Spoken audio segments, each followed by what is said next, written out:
بسم اللہ الرحمن الرحیم الحمد للہ نحمده ونستعینه ونستغفره ونؤمن به ونتوکل علیہ ونعوذ باللہ من شرور انفسنا ومن سیئات اعمالنا من يهده اللہ فلا مضل له ومن يضلله فلا هادی له ونشهد أن لا إله إلا الله وحده لا شريك له ونشهد أن سيدنا ونبينا ومولانا محمدا عبده ورسوله صلى الله تعالى عليه وعلى آله وأصحابه وبارك وسلم تسليما كثيرا اما بعد فاعوذ باللہ من الشیطان الرجیم بسم اللہ الرحمن الرحیم قل للمؤمنین یغضوا من ابصارهم ویحفظوا فروجهم ذلك ازکا لهم ان اللہ خبیر بما یصنعون وقل للمؤمنات یغضضن من ابصارهن ویحفظن فروجهن وقال تعالی یا ایہا الذین آمنوا اتقوا اللہ وکونوا مع الصادقین صدق اللہ العظیم قال رسول اللہ صلی اللہ علیہ وسلم الدنیا کلها متاع وخیر متاع الدنیا المرأة الصالحة او کما قال علیہ الصلاة والسلام سبحان ربک رب العزة عما یصفون وسلام علی المرسلین والحمد للہ رب العالمین اللہم صلی علی سیدنا محمد وعلی آل سیدنا محمد وبارک وسلم اللہم صلی علی سیدنا محمد وعلی آل سیدنا محمد وبارک وسلم اللہم صلی علی سیدنا محمد وعلی آل سیدنا محمد وبارک وسلم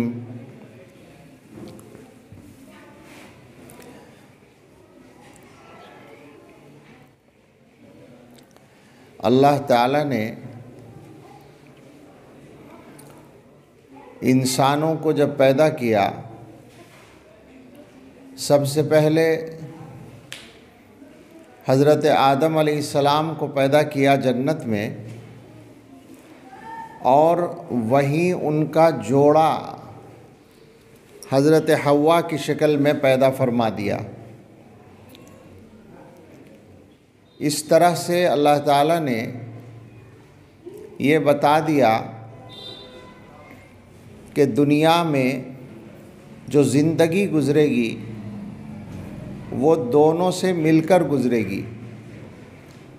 دنیا کی رونق اور دنیا کی چہل پہل میں مردوں کا بھی کردار ہوگا، عورتوں کا بھی کردار ہوگا۔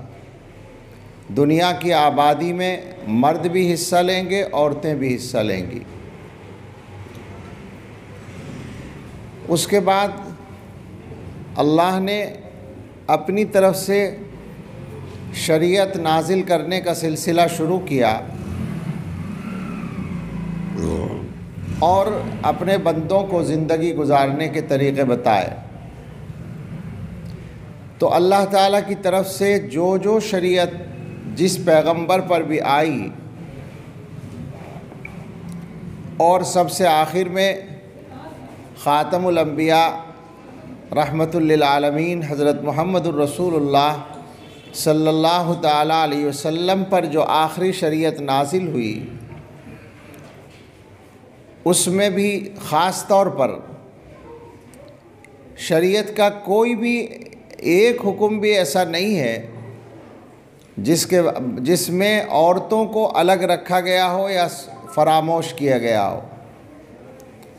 اللہ نے جس طرح سے مردوں کے لیے تفصیلی احکام نازل فرمائے، عورتوں کے لیے بھی اسی طرح تفصیلی احکام نازل فرمائے۔ زندگی گزارنے کے لیے جو ہدایات، جو رہنمائیاں مردوں کو دی گئیں وہی عورتوں کو دی گئیں۔ بحیثیت ایک مسلمان کے زیادہ تر معاملات وہ ہیں جو مردوں اور عورتوں کے درمیان مشترک ہیں۔ شریعت کے احکام، نماز مردوں کو بھی پڑھنی ہے، عورتوں کو بھی پڑھنی ہے، زکوٰۃ مردوں کو بھی دینی ہے، عورتوں کو بھی دینی ہے، روزہ مردوں کو بھی رکھنا ہے، عورتوں کو بھی رکھنا ہے، حج مردوں کو بھی کرنا ہے، عورتوں کو بھی کرنا ہے، صدقہ خیرات مردوں کو بھی کرنا ہے، عورتوں کو بھی کرنا ہے۔ زندگی کے جو کام ہیں اور ان کے متعلق اللہ تعالیٰ کی جو ہدایات ہیں یا اللہ کی طرف سے بندوں پر مقرر کی جانے والی ذمہ داریاں ہیں، فرائض ہیں، عبادات ہیں، ان سب میں مرد و عورت شریک ہیں۔ فرق اگر ہوتا ہے تو بس اتنا ہوتا ہے کہ عورتوں اور مردوں کی طبیعت اللہ تعالیٰ نے اور جسمانی ساخت اللہ نے الگ الگ بنائی ہے، تو عورت کے احکام میں اس کا خیال رکھا گیا، یعنی عورت کی کمزوری کا، عورت کی نزاکت کا خیال رکھتے ہوئے اللہ تعالیٰ نے نرمی اور آسانی اس کے لیے مقرر فرمائی۔ اب ہمیں اس وقت بہت زیادہ تفصیلی گفتگو کرنے کا تو موقع نہیں ہے، لیکن خاص طور سے اس بات پر گفتگو کرنی ہے کہ ہم لوگ جس طرح کی زندگی گزار رہے ہیں، میں اپنی خواتین سے، ماں بہنوں سے، بچیوں سے یہ کہنا چاہوں گا کہ ذرا غور کریں، غور سے سنیں اس بات کو کہ ہم لوگ جس طرح کی زندگی گزار رہے ہیں، کیا واقعی وہ زندگی ایسی ہے کہ ہم اللہ کے یہاں جا کر سرخ رو ہو سکتے ہیں؟ کیا دنیا سے جب ہماری رخصتی ہوگی، آنکھ بند ہوگی ہماری، تو کیا ہمارے اعمال ایسے ہیں کہ ہم فوراً جنت میں چلے جائیں، اللہ تعالی ہم سے راضی ہو جائیں، ہم جب اللہ سے ملیں تو اللہ کو اپنے سے خوش پائیں؟ کیا ہماری زندگی ایسی گزر رہی ہے؟ اگر اللہ کی توفیق سے کسی بھی عورت کی یا مرد کی زندگی اس طرح گزر رہی ہو تو یہ اللہ کے کرم کی بات ہے اور شکر ادا کرنے کی بات ہے۔ لیکن آپ کو معلوم ہے، سب کو معلوم ہے، اور بلکہ اقرار ہے ہر آدمی کو کہ ہماری اکثریت کی زندگی ایسی نہیں گزر رہی ہے۔ آپ غور کریں کہ اگر یہ بات صحیح ہے جو میں کہہ رہا ہوں، یعنی ہماری زندگی ایسی نہیں ہے کہ اللہ کو پسند آئے، ہم جب دنیا سے جائیں تو سیدھے جنت میں جانے کے لائق بن جائیں، ایسی ہماری زندگی نہیں ہے، تو پھر ہمیں اپنی زندگی کو بدلنے کی فکر کیوں نہیں ہے؟ سوال یہ ہے، کیا خدا نہ خواستہ، اللہ نہ کرے، اللہ نہ کرے، ہم میں سے کسی نے یہ سوچ رکھا ہے کہ مرنے کے بعد جو ہوگا دیکھا جائے گا؟ یہ تو کوئی بھی ایمان والا نہیں سوچ سکتا۔ کوئی ہم میں سے جہنم میں جانے کے لیے تیار نہیں ہو سکتا۔ سوچنے کی بات ہے کہ کیا کسی انسان میں یہ طاقت ہے کہ وہ جہنم کے عذاب کو برداشت کر سکے؟ ظاہر ہے نہیں ہے۔ تو پھر ہمیں یہ سوچنا چاہیے کہ دنیا کی زندگی ایسی بنانی ہے کہ ہم جب اللہ کے یہاں جائیں تو اللہ ہم سے راضی نظر آئے، اللہ تعالی ہم سے خوش ہو، اور ہمیں جہنم میں نہ جانا پڑے ایک لمحے کے لیے بھی۔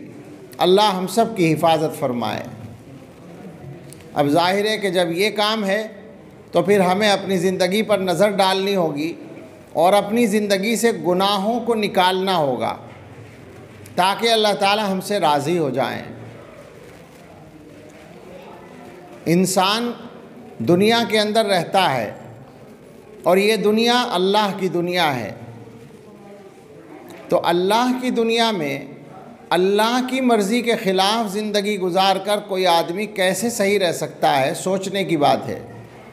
اس کو ایک مثال سے سمجھیں۔ آپ کا گھر ہے، آپ نے اپنے گھر میں اپنا سامان اپنی مرضی سے لگایا، ایک جگہ آپ نے بیڈ بچھایا، ایک جگہ آپ نے کرسی رکھی، میز رکھی، ایک جگہ آپ نے فریج رکھا، ایک جگہ کولر رکھا یا اے سی لگایا، ایک جگہ آپ نے کچن کا سامان رکھا۔ اپنے گھر کا سامان آپ نے اپنی مرضی سے رکھا۔ اب اگر آپ کے ہاں کوئی مہمان آئے اور وہ آ کر آپ کے گھر کے معاملات میں دخل دینے لگے اور یوں کہے کہ صاحب آپ نے بیڈ غلط جگہ رکھا ہے، اس کو ادھر ہٹاؤ، فریج کو یہاں سے اٹھا کر وہاں رکھو، یہ سامان یہاں سے لے جا کر ادھر پھیلاؤ، تو آپ کیا کہیں گے اس سے کہ یہ گھر ہمارا ہے، تمہارا نہیں ہے، تم یہاں سے جاؤ۔ یعنی وہ آپ کے گھر میں آپ کی مرضی کے خلاف کام کر کے 1 گھنٹے کے لیے بھی نہیں رہ سکتا۔ تو آپ سوچیں، ہمارے گھر میں گویا جب کوئی آدمی ہماری مرضی کے خلاف نہیں رہ سکتا سکون سے، تو اللہ تعالیٰ کی اس کائنات میں اللہ کی مرضی کے خلاف زندگی گزار کر کوئی سکون سے کیسے رہ سکتا ہے؟ بالکل سادہ سی بات ہے، جبکہ کتنا بڑا فرق ہے ہمارے مالک ہونے میں اور اللہ کے مالک ہونے میں۔ ہم اپنے گھر کے مالک ہیں تو یہ گھر ہم نے پیدا نہیں کیا، ہم نے بنایا نہیں، بلکہ اللہ تعالیٰ نے ہمیں دیا ہے۔ ہم نے اللہ کے دیے ہوئے پیسے سے گھر بنایا، لیکن جو دنیا ہے، جو کائنات ہے، وہ اللہ تعالیٰ نے خود بنائی ہے، کسی سے مانگی نہیں ہے، کسی سے خریدی نہیں ہے۔ اور پھر اللہ تعالیٰ اس کائنات کے اوپر پورا اختیار رکھتے ہیں، قادر مطلق ہیں، جس کو جو چاہیں دے سکتے ہیں، جس سے جو چاہے واپس لے سکتے ہیں، جس کا کام بنانا چاہیں بنا سکتے ہیں، بگاڑنا چاہیں بگاڑ سکتے ہیں۔ اللہ تعالیٰ کو پوری قدرت ہے۔ ایسے خدا، ایسے رب، ایسے پروردگار کی دنیا میں ہم اس کی مرضی کے خلاف زندگی گزار کر سکون سے رہ سکیں، یہ کیسے ہو سکتا ہے؟ تو آج ہمیں سب کو اس پہ غور کرنا ہے کہ ہم اپنی زندگی کو بدلیں گے۔ میں زبردستی آپ سے نہیں کہتا بدلنے کے لیے، آپ خود غور کریں کہ آپ کی زندگی کیا ایسی گزر رہی ہے کہ اللہ راضی ہو جائے، آنکھ بند ہوتے ہی جنت میں چلے جائیں؟ اگر نہیں گزر رہی ہے تو بدلنا تو پڑے گا نا، تبھی تو ہمارا معاملہ ٹھیک ہوگا۔ یہاں ایک بات اور کہنا ضروری ہے، ہم سب کا ایک مشترک عیب ہے کہ جب کوئی بات سمجھائی جائے، کچھ بتایا جائے، تو ہم اس کو اپنے بارے میں نہیں سمجھتے، دوسروں کے بارے میں سمجھتے ہیں۔ یعنی کوئی بھی نصیحت کی جائے، ہم سے کہا جائے جھوٹ بولنا بری بات ہے، جھوٹ نہیں بولنا چاہیے، تو ہم اپنے بارے میں بالکل نہیں سوچیں گے کہ کہیں ہم بھی جھوٹ نہ بول رہے ہوں، ہمیں چھوڑنا ہے۔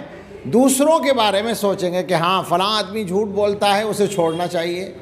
ہم سے کہا جائے کہ فلاں گناہ جو ہے بہت بری بات ہے، اسے چھوڑنا ہے، ہم اپنے بارے میں غور نہیں کریں گے، دوسروں کے بارے میں کریں گے۔ یہ ہمارا عام مزاج ہے کہ ہم اپنے عیبوں کو نہیں دیکھتے، دوسروں کے عیبوں کو دیکھتے ہیں۔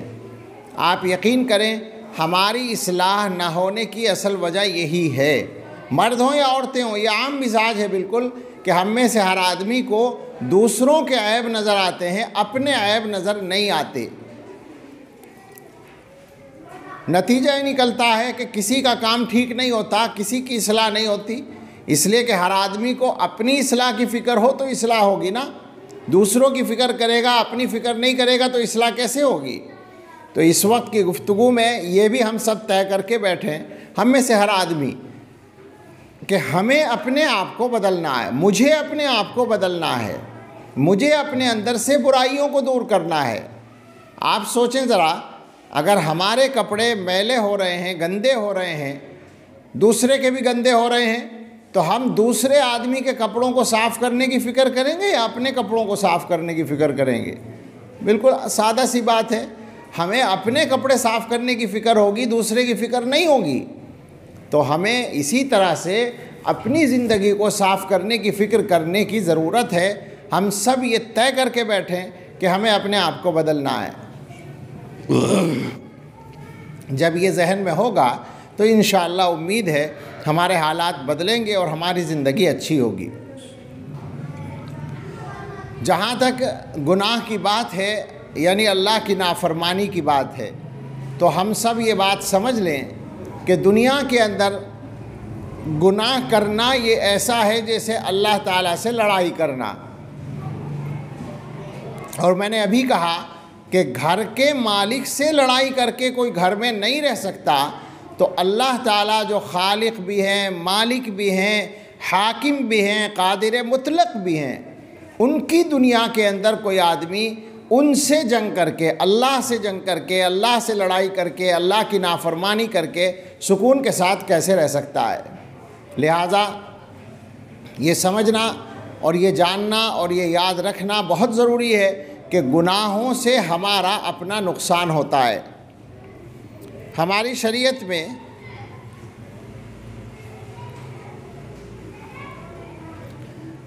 گناہوں کے نقصانات بہت بیان کیے گئے ہیں۔ گناہ کرنے کی وجہ سے انسان کو جو نقصان پہنچتے ہیں وہ بے حد ہیں، بہت زیادہ ہیں۔ موٹے طور پر دو چار باتیں ذکر کر کے آگے بات بڑھائیں۔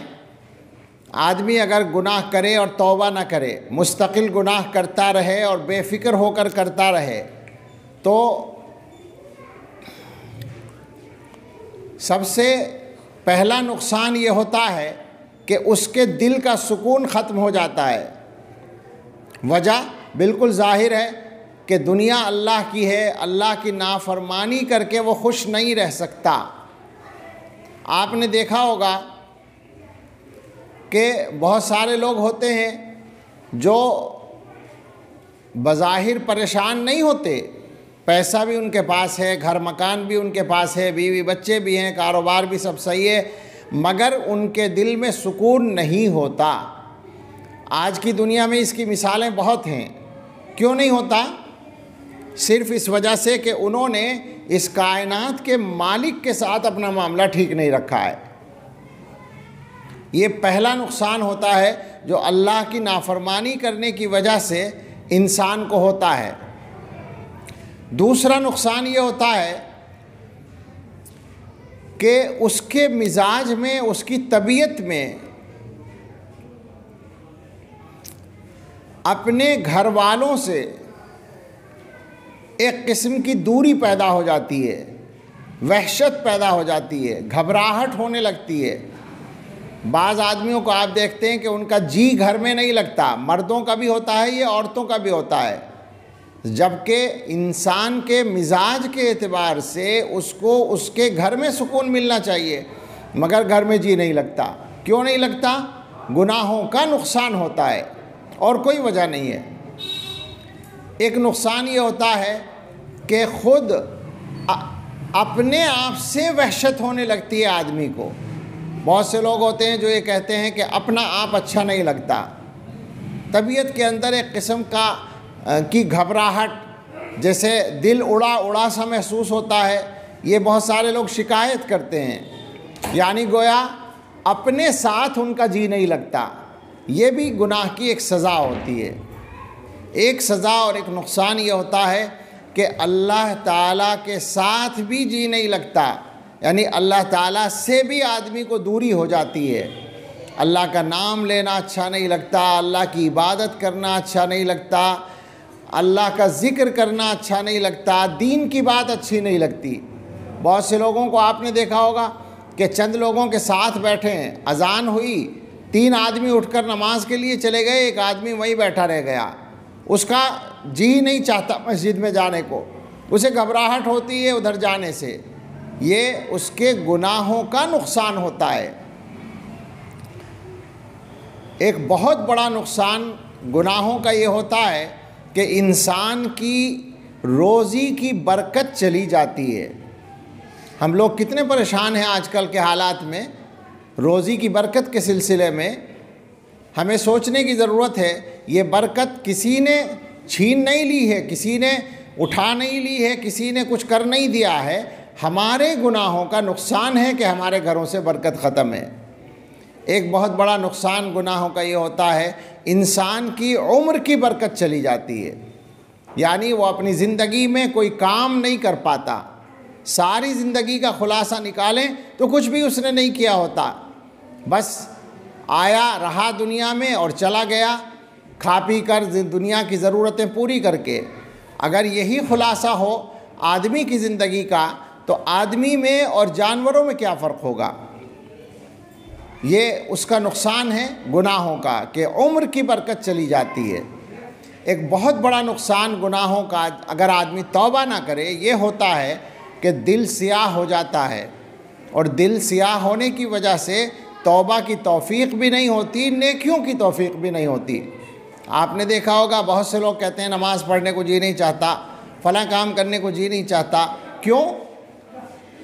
فقط یہ بات ہے کہ گناہوں میں مسلسل پڑے ہوئے ہیں اور توبہ نہیں کرتے ہیں، تو گناہوں کی وجہ سے دل کالا اور سیاہ ہو جاتا ہے اور توفیق ختم ہو جاتی ہے۔ یہ موضوع بہت لمبا ہے، لیکن آپ یقین کریں کہ ایک مسلمان کے لیے تو ایک بات بھی اس میں سے کافی ہے گناہوں سے روکنے کے لیے۔ اب ہم ایک دو باتیں اور کریں، جو چیزیں ہمارے درمیان پائی جاتی ہیں زیادہ تر ان پر بات کریں۔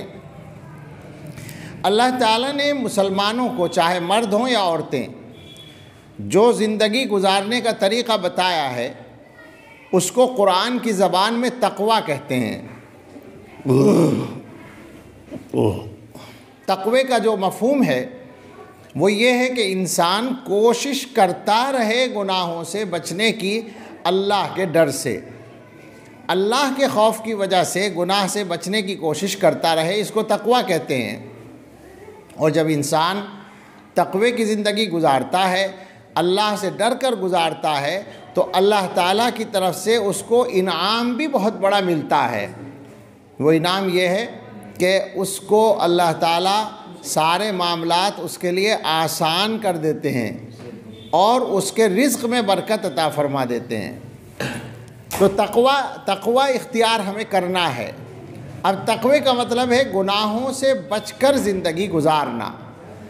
ہمارے ماحول میں، ہمارے معاشرے میں جو گناہ بہت عام ہیں ان پر ذرا سی بات کر لی جائے تو سب سے پہلا گناہ جو بہت عام ہے وہ ہے نماز سے غفلت۔ مرد ہوں یا عورتیں ہوں، نماز سے غفلت عام ہے۔ اتنی زیادہ غفلت ہے، اتنی زیادہ غفلت ہے کہ جب غور کرتے ہیں تو طبیعت پریشان ہو جاتی ہے کہ مسلمانوں کی نماز سے اس قدر غفلت کے ساتھ معاملات حل کیسے ہو سکتے ہیں۔ ہمارے ایک دوست ہیں مولانا ابو طالب رحمانی، کلکتے میں مشہور خطیب ہیں وہ، انہوں نے بتایا ہے کہ انہوں نے ایک سروے کرایا باقاعدہ کہ مسلمانوں میں نماز کے پابند لوگوں کی تعداد کتنی ہے ہندوستان میں۔ مختلف صوبوں میں سروے کرایا اور اس کا نتیجہ یہ نکلا، وہ یہ کہتے ہیں کہ باقاعدہ نماز باجماعت پڑھنے کے پابند مسلمان صرف 2% ہیں، 100 میں 2 آدمی، اور باقی کبھی کبھی کی پڑھنے والے کچھ ہوں گے، 10-5% مان لیں ان کو۔ لیکن مسلمانوں کی اکثریت کا یہ حال ہے کہ وہ نماز نہیں پڑھ رہی ہے، اور آپ کو پتہ ہے کہ نماز پڑھنے کے معاملے میں عام طور سے عورتیں مردوں سے بھی پیچھے ہیں۔ تو کتنی خطرناک صورتحال ہے کہ ہمارے گھروں میں نماز کا ماحول نہیں ہے۔ مسجدوں میں نمازیں ہو رہی ہیں، اذان کی آوازیں ہمارے گھروں میں آ رہی ہیں، اور ہم نماز چھوڑ رہے ہیں، ہمارے بچے نماز چھوڑ رہے ہیں۔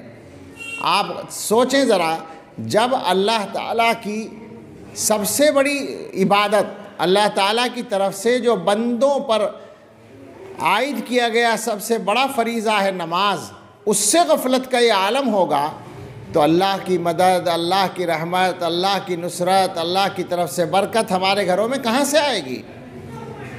ہم لوگ پریشان ہوتے ہیں، ہمارے زمانے میں جو حالات ہیں کہ صاحب خطرہ ہے، ادھر سے ادھر سے ہر چیز کو خطرہ ہے، جبکہ ہمیں یہ بتایا گیا ہماری شریعت میں کہ اگر کوئی آدمی پابندی سے نماز پڑھتا ہے تو اللہ تعالیٰ اس کی حفاظت فرماتے ہیں۔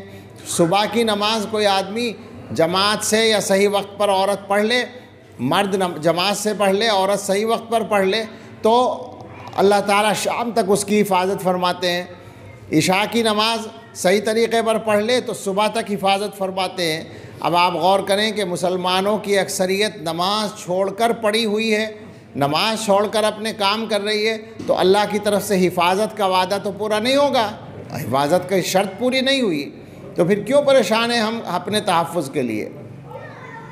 تو آپ سے یہ بات کہنی ہے کہ جتنی خواتین یہاں اس وقت موجود ہیں، یقیناً آپ دینی جذبے سے جمع ہوئی ہیں، لیکن ہمیں کوئی تقریر کرنے کا فن نہیں آتا، نہ اس کا شوق ہے اور نہ آپ کو تقریر سنانے کا شوق ہے۔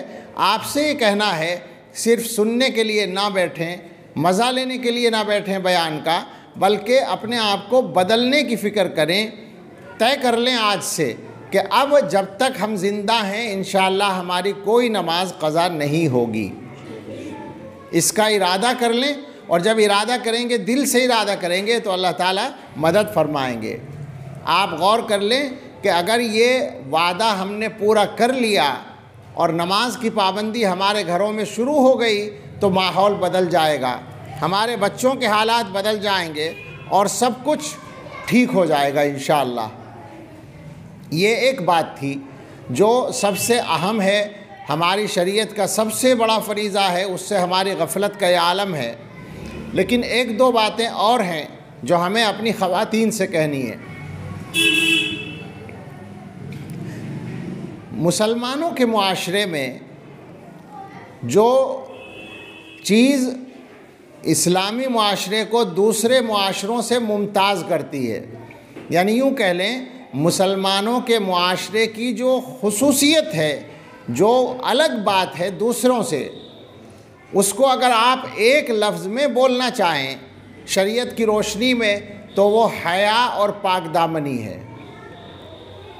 اسلامی معاشرے کا جو بنیادی حصہ ہے وہ حیا اور پاک دامنی ہے، یعنی ہر مرد اور ہر عورت پاکیزہ زندگی گزارنے کی کوشش کریں۔ بڑے بڑے جو گناہ ہوتے ہیں، بدکاری وغیرہ، ان کو تو کسی بھی مذہب نے صحیح نہیں کہا، بلکہ مذہب کو جو لوگ نہیں مانتے وہ بھی ان کو غلط ہی کہتے ہیں۔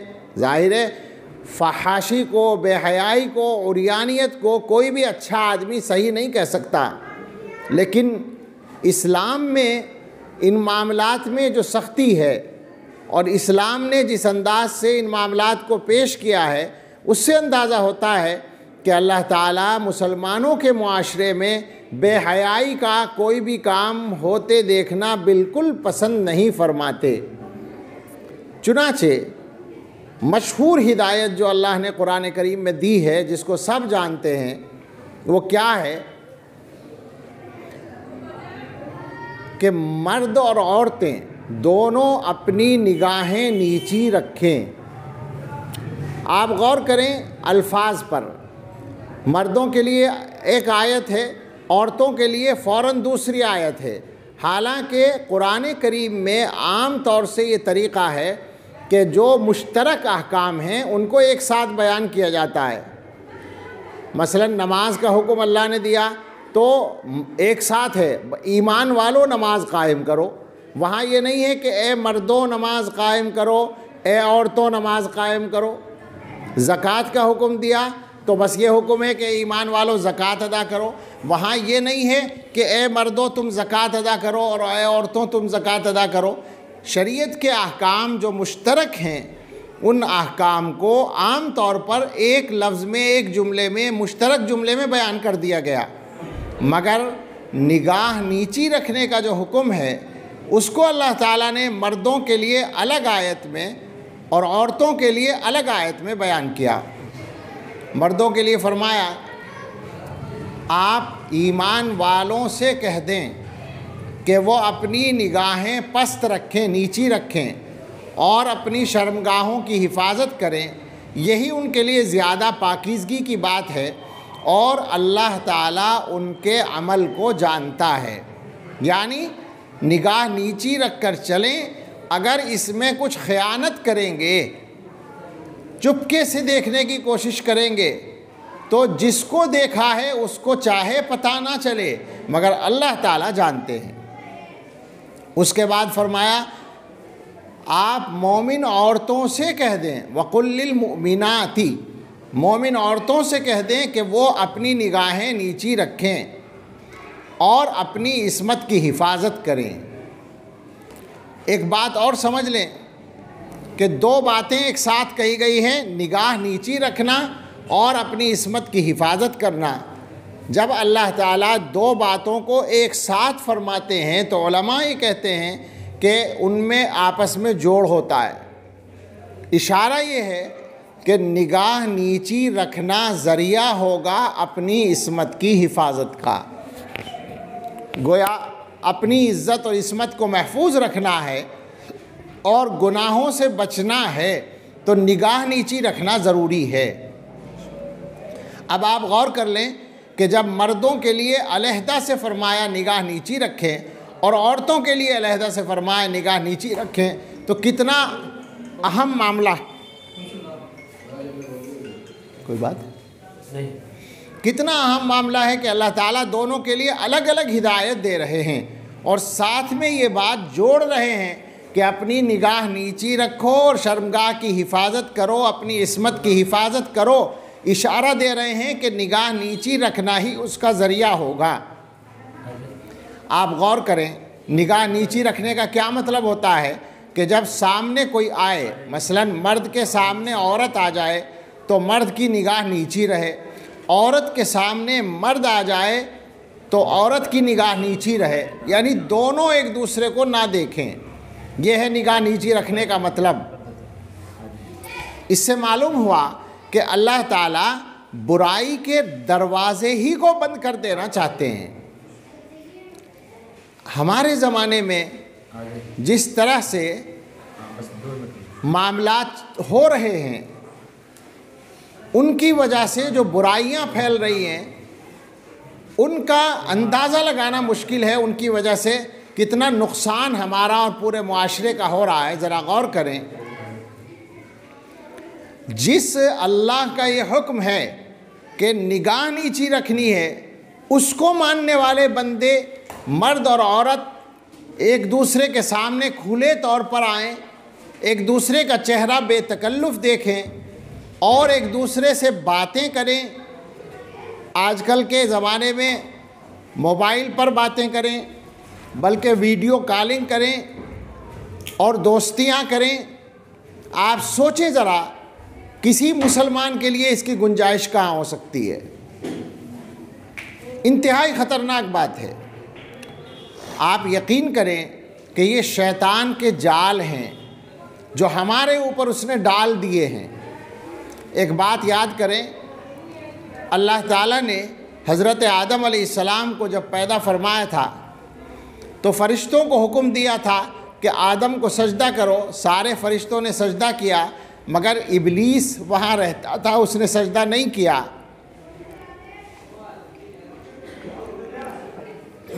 تو کیا ہوا؟ اللہ نے اس کو مردود کر دیا. اس نے اللہ سے کہا یا اللہ مجھے آپ نے گمراہ کر دیا، مردود کر دیا، دھتکار دیا، تو اب ایک درخواست میری ہے کہ مجھے قیامت تک کی زندگی چاہیے. اللہ تعالیٰ کا اپنی حکمت کے تحت پہلے ہی یہ ارادہ تھا، چنانچہ اللہ نے فرمایا کہ چل تجھے مہلت دی جاتی ہے قیامت تک کی. جب شیطان کو یہ مہلت مل گئی تو قرآن میں یہ بات ہے کہ اس نے اپنا رنگ دکھایا. اللہ تعالیٰ سے اس نے کہا کہ یا اللہ اب جب مجھے قیامت تک کی مہلت مل گئی تو اب میں آپ کے بندوں کو، آدم کی اولاد کو گمراہ کروں گا، طرح طرح سے گمراہ کروں گا. مختلف الفاظ مختلف آیتوں میں نقل کیے گئے ہیں جن کا خلاصہ یہ ہے کہ شیطان یہ چیلنج دے رہا ہے کہ میں گمراہ کروں گا اور طرح طرح کے گناہ انسانوں سے کراؤں گا. اسی میں ایک جگہ یہ الفاظ ہیں ثم لآتینہم من بین ایدیہم ومن خلفہم وعن ایمانہم وعن شمائلہم، میں انسانوں کے پاس ان کے سامنے سے آؤں گا، پیچھے سے آؤں گا، دائیں سے آؤں گا، بائیں سے آؤں گا، یعنی چاروں طرف سے آؤں گا انسانوں کو گمراہ کرنے کے لیے۔ یہاں جو اصل بتانا تھا نقطہ وہ یہ تھا کہ ہمارے اکابر نے فرمایا کہ شیطان نے 4 جانب سے آنے کا چیلنج دے رکھا ہے، لہٰذا اگر مرد یا عورت راستہ چلتے ہوئے سامنے دیکھیں تو شیطان آ سکتا ہے، پیچھے دیکھیں تو شیطان آ سکتا ہے، دائیں دیکھیں تو شیطان آ سکتا ہے، بائیں دیکھیں تو شیطان آ سکتا ہے۔ اب کیا رہ گیا؟ یا تو اوپر دیکھیں یا نیچے دیکھیں۔ اوپر دیکھ کر چلیں گے تو گر جائیں گے، تو کون سا راستہ رہ گیا؟ قرآن نقل کر رہا ہے کہ شیطان کا چیلنج ہے، میں دائیں سے بھی آؤں گا، بائیں سے بھی آؤں گا، آگے سے بھی آؤں گا، پیچھے سے بھی آؤں گا۔ تو آپ غور کریں، ہمیں اگر اپنے آپ کو شیطان کے پھندے سے بچانا ہے تو نہ دائیں دیکھنا ہے، نہ بائیں دیکھنا ہے، نہ آگے دیکھنا ہے، نہ پیچھے دیکھنا ہے۔ ہمارے پاس ایک ہی راستہ بچا ہے کہ ہم اپنی نگاہ نیچی رکھیں اور اپنے آپ کو بچائیں۔ یہ پاک دامنی کا راستہ ہے۔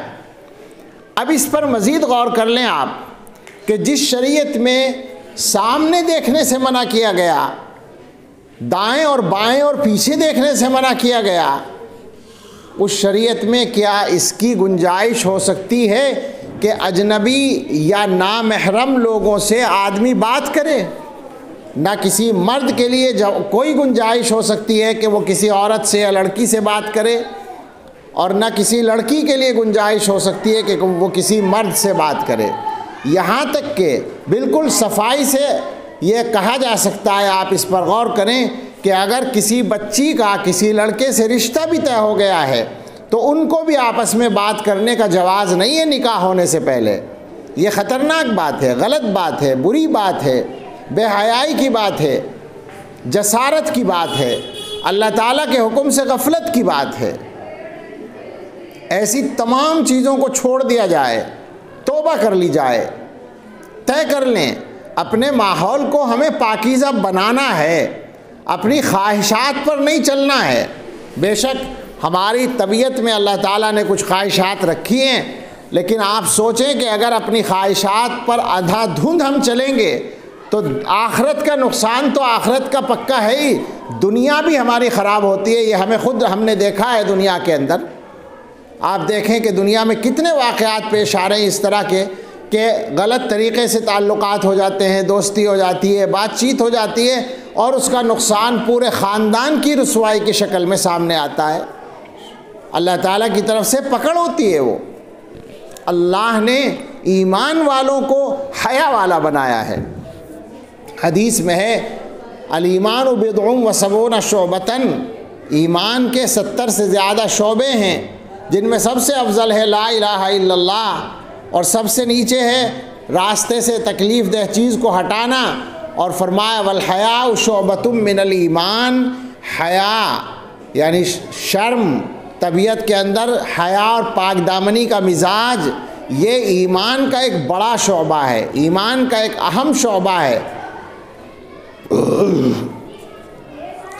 ہماری خواتین ذرا غور کریں کہ ہمیں جو معاشرہ دیا گیا، رسول اللہ صلی اللہ تعالیٰ علیہ وسلم نے اپنے گھر کی عورتوں کو جس طرح سے زندگی گزارنا سکھایا، حضور علیہ السلام کی مقدس بیویوں نے، ازواج مطہرات نے جو ہم سب کی پاکیزہ ماں ہیں، اور حضور علیہ السلام کی صاحبزادیوں نے جس انداز سے زندگی گزاری ہے، آپ غور کریں کتنی حیا، اور اسی طرح آپ کی صحابیات نے، اور اس امت کے اندر اور انہی کے طریقے پر چلنے والی عورتوں نے جس انداز کی زندگی گزاری ہے، وہ ایسا نمونہ ہے کہ اگر ہم اس کو اختیار کر لیں تو دنیا کے معاملات حل ہو جائیں، آخرت کی کامیابیاں مل جائیں۔ آپ اندازہ کریں شریعت کے مزاج کا اس بات سے کہ رسول اللہ صلی اللہ تعالیٰ علیہ وسلم کے پاس آپ کی 2 مقدس بیویاں ازواج مطہرات کھڑی تھیں، دور سے ایک صحابی آتے ہوئے دکھائی دیے جو نابینا تھے، تو حضور علیہ السلام نے اپنی ازواج سے فرمایا کہ تم پردہ کر لو۔ تو ان کو یہ خیال ہوا کہ جو آ رہا ہے آدمی وہ تو نابینا ہے، اسے نظر نہیں آتا، تو پردہ کرنے کی کیا ضرورت ہے؟ تو انہوں نے یہ سوال حضور کے سامنے رکھ دیا کہ وہ تو نابینا ہیں۔ تو رسول اللہ صلی اللہ تعالیٰ علیہ وسلم نے فرمایا افعمیاوان انتما، کیا تم بھی نابینا ہو؟ تمہیں تو نظر آتا ہے۔ آپ غور کریں، اپنی مقدس بیویوں کو جن کے بارے میں کسی شک کا کوئی امکان نہیں تھا، حضور کو پورا اعتماد تھا، لیکن شریعت کا حکم تھا، تو آپ نے فرمایا پردہ کرو، آنے والا چاہے نابینا ہے مگر تم تو نابینا نہیں ہو، تم تو اس کو دیکھو گی۔ بے ضرورت مرد کا چہرہ دیکھنے کی بھی اجازت نہیں ہے، یہ ہمارے معاشرے کا حصہ ہے۔ ہم نے اپنے بزرگوں سے ایک واقعہ سنا ہے کہ کسی جگہ ایک شہر میں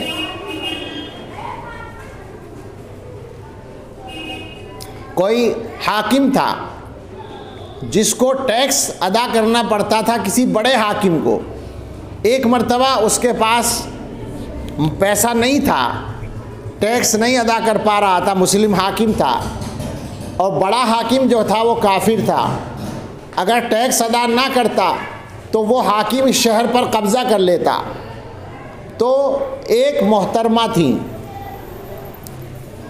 جو بہت مالدار تھیں، ان کے پاس بڑی تعداد میں زیور تھا، سونے کا، چاندی کا، قیمتی زیور تھا۔ انہوں نے پیغام بھیجا کہ میں اپنا زیور آپ کو دے سکتی ہوں تاکہ یہ شہر بچ جائے۔ حاکم نے منظور کر لیا اور انہوں نے اپنا زیور بھیج دیا شہر کے حاکم کے پاس۔ حاکم نے اس زیور کو کھولا اور پھر یہ ہوا کہ اس کو اٹھا کر رکھا، اور اللہ نے کوئی دوسرا انتظام کر دیا تو ان کا وہ زیور حاکم نے واپس کر دیا۔ اب جب وہ زیور واپس آیا تو ان محترمہ نے اپنے آدمی سے پوچھا کہ کیا حاکم نے اس زیور کو کھول کر دیکھا تھا؟ بتایا کہ ہاں دیکھا تھا۔ تو انہوں نے کہا اب میں اس زیور کو نہیں پہن سکتی، اس زیور کے اوپر ایک نامحرم مرد کی نظر پڑ گئی ہے، لہذا سارا زیور اللہ کی راہ میں صدقہ کر دیا۔ آپ اندازہ کریں اسلام جس طرح کی حیا سکھاتا ہے اس کا کتنا شاندار نمونہ ہے۔ حالانکہ شریعت نے اس کو لازم نہیں کیا، اتنی سختی نہیں کی ہے، مگر جب انسان کی طبیعت میں حیا زیادہ ہوتی ہے تو یہ نمونے سامنے آتے ہیں۔ تو ایک تو ہمیں اپنی خواتین سے، خاص طور سے اپنی بچیوں سے، وہ ہماری بیٹیاں ہیں، جوان بیٹیاں، ان سب سے یہ کہنا ہے کہ اسلامی حیا کو اختیار کرو۔ اپنی اور اپنے گھر والوں کی زندگی اگر اچھی رکھنی ہے اور آخرت اچھی بنانی ہے تو پورے طور پر پردے کا اہتمام ہو، چہرے کا بھی مکمل پردہ ہو، اور کسی نامحرم سے بغیر مجبوری کے بات کرنے کی کوئی گنجائش نہ ہو۔ آپ بہت قیمتی ہیں ہمارے لیے، آپ اپنی حفاظت میں ہماری مدد کریں اور آپ شریعت کے طریقے پر چل کر اپنی حفاظت کریں۔ ایک بات تو یہ عرض کرنی تھی، اور ایک مسئلہ اور ہے، وہ بھی گویا گناہوں میں سے ایک بڑا گناہ ہے جو ہمارے اکثر علاقوں میں پھیلتا جا رہا ہے۔ یہاں کی صورتحال بھی شاید اسی طرح کی ہو، ہم نے اپنے علاقوں میں دیکھا ہے اور دوسرے علاقوں میں، میوات کے علاقے کے بارے میں ہم سے لوگوں نے شکایت کی، لیکن ہم نے اپنے خود علاقے میں، یو پی کے علاقوں میں بھی یہ چیز دیکھ لی ہے کہ یہ رواج ہوتا جا رہا ہے کہ عورتیں، خاص طور سے مرد بھی، لیکن بہت سی جگہ عورتیں اس میں زیادہ مبتلا ہو رہی ہیں کہ وہ سودی قرضہ لیتی ہیں۔ آپ غور کریں، سود لینا دینا دونوں ایسے کام ہیں کہ ان پر اللہ کی لعنت ہے، اور لعنت کا مطلب آپ کو معلوم ہے، اللہ کی رحمت سے دوری۔ اگر ہم اپنے اختیار سے ایسا کام کر رہے ہیں جس میں اللہ کی لعنت مل رہی ہے تو اللہ تعالیٰ کی رحمتیں کہاں سے آئیں گی؟ سود اتنی خراب چیز ہے کہ حدیث میں الفاظ آئے ہیں کہ اللہ تعالیٰ نے سود کے سلسلے میں بہت سارے لوگوں پر لعنت کی ہے، کھانے والے پر، کھلانے والے پر، دینے والے پر، لینے والے پر، لکھنے والے پر، مدد کرنے والے پر، جو بھی آدمی سود کے کام میں استعمال ہوتا ہے سب پر اللہ نے لعنت کی ہے۔ تو آپ غور کریں کیا گنجائش ہو سکتی ہے اس بات کی کہ ہم سودی معاملات میں پھنسیں؟ بالکل حرام۔ لعنت سے بڑھ کر غور کریں کہ یہ وہ معاملہ ہے کہ سود لینے والے کو تو اللہ تعالیٰ نے جنگ کا چیلنج دے رکھا ہے، سود چھوڑ دو۔ اگر سود نہیں چھوڑا تو اللہ کی طرف سے اعلان جنگ سن لو۔ یہ واحد گناہ ہے جس پر قرآن میں جنگ کا چیلنج دیا گیا ہے۔ سوچنے کی بات ہے، میں اپنی خواتین سے بہت ہی دل سوزی کے ساتھ یہ بات کہنا چاہتا ہوں کہ آپ کی جو یہ نوبت آتی ہے کہ آپ قرضہ لیں اور سودی قرضہ لیں، تو آپ یہ بات تو بات کی ہے کہ صاحب اس کا دینا کتنا مشکل کام ہوتا ہے، کتنا زیادہ دینا پڑتا ہے، لیکن اس سے ہٹ کر سوچیں کہ یہ نوبت کیوں آتی ہے۔ ظاہر ہے اپنی کچھ خواہشات یا شوق پورے کرنے کے لیے عام طور پر مجبوری کی صورت بھی کہیں کہیں ہوتی ہے، ہم اس کا انکار نہیں کرتے، لیکن سوچنے کی بات ہے کہ انسان اگر یہ طے کر لے کہ مجھے اللہ تعالیٰ سے حلال روزی لینی ہے تو یقین کریں اللہ تعالیٰ حلال ہی عطا فرماتے ہیں، حرام سے اس کو بچا لیتے ہیں۔ بے شک آپ کی ضروریات ہیں، آپ کے گھروں کی آمدنی، مردوں کی آمدنی زیادہ نہیں ہے، ضروریات پوری کرنے کے لائق نہیں ہے، تو آپ پہلی کوشش تو یہ کریں کہ اپنے گھروں کی آمدنی بڑھانے کی فکر کریں حلال طریقے پر، اور خدا نہ خواستہ اگر تنگی ہو تو اللہ سے مانگیں۔ ہم آپ کو یقین دلاتے ہیں کہ اگر آپ نے یہ طے کر لیا کہ ہمیں حلال کھانا ہے، حرام نہیں کھانا، سودی قرضہ نہیں لینا ہے، یہ طے کر کے آپ بیٹھ جائیں تو ہو سکتا ہے ایک دو دن آپ کو تنگی یا دشواری کا سامنا ہو، لیکن اس کے بعد اللہ تعالیٰ کی طرف سے آسانی اور کشادگی لازمی طور پر آئے گی۔ اور پھر ایک بات اور سوچنے کی ہے کہ مسلمان کے سامنے اصل مسئلہ دنیا کی زندگی کا نہیں ہوتا، آخرت کا ہوتا ہے۔ دنیا کی زندگی اچھی بنانے کے لیے اگر آخرت کی مصیبت آدمی نے مول لے لی تو اس سے بڑا بیوقوف کون ہو سکتا ہے؟ جو اللہ سے ڈرنے والے لوگ ہوتے ہیں، جو تقوی والے لوگ ہوتے ہیں، ان کا حال یہ ہوتا ہے۔ ہم نے ابھی کچھ دن پہلے پڑھا، حضرت مولانا احمد علی لاہوری رحمۃ اللہ علیہ ایک بڑے عالم گزرے ہیں، تحریک آزادی کے زمانے میں، وہ بھی مجاہدین آزادی میں سے ہیں۔ ان کے بارے میں CID نے غلط رپورٹ کر دی کہ ان کے گھر میں ہتھیار ہیں، تو پولیس کا جو افسر تھا، پولیس کپتان، وہ اپنی فورس لے کر آ گیا تلاشی لینے کے لیے، اور حضرت کو اور ان کے گھر والوں کو گھر سے باہر کر دیا۔ پولیس والے اندر گئے، سارے گھر کی تلاشی لے کر باہر آئے۔ باہر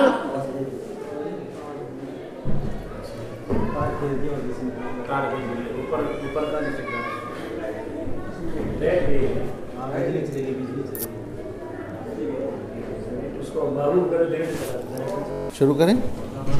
تو میں یہ سنا رہا تھا کہ جب آدمی یہ طے کر لیتا ہے کہ ہمیں حلال ہی کھانا ہے تو کیا اس کا مزاج بنتا ہے۔ حضرت مولانا احمد علی لاہوری رحمۃ اللہ علیہ ایک بڑے عالم گزرے ہیں تحریک آزادی کے زمانے میں، اور ان کا بھی تحریک آزادی میں حصہ تھا۔ تو انگریزوں کی CID نے ان کے بارے میں رپورٹ کر دی کہ ان کے گھر میں ہتھیار ہیں۔ پولیس کا بڑا افسر جو سکھ تھا تلاشی کے لیے فورس لے کر آ گیا، اور حضرت کو اور ان کے گھر والوں کو وہاں سے الگ کر کے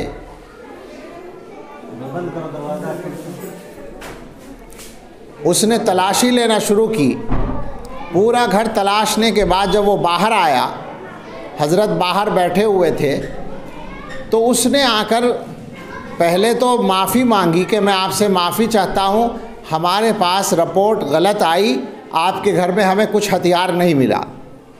اس کے بعد وہ کہنے لگا کہ مولانا ایک بات اور پوچھنی ہے. کہا کیا؟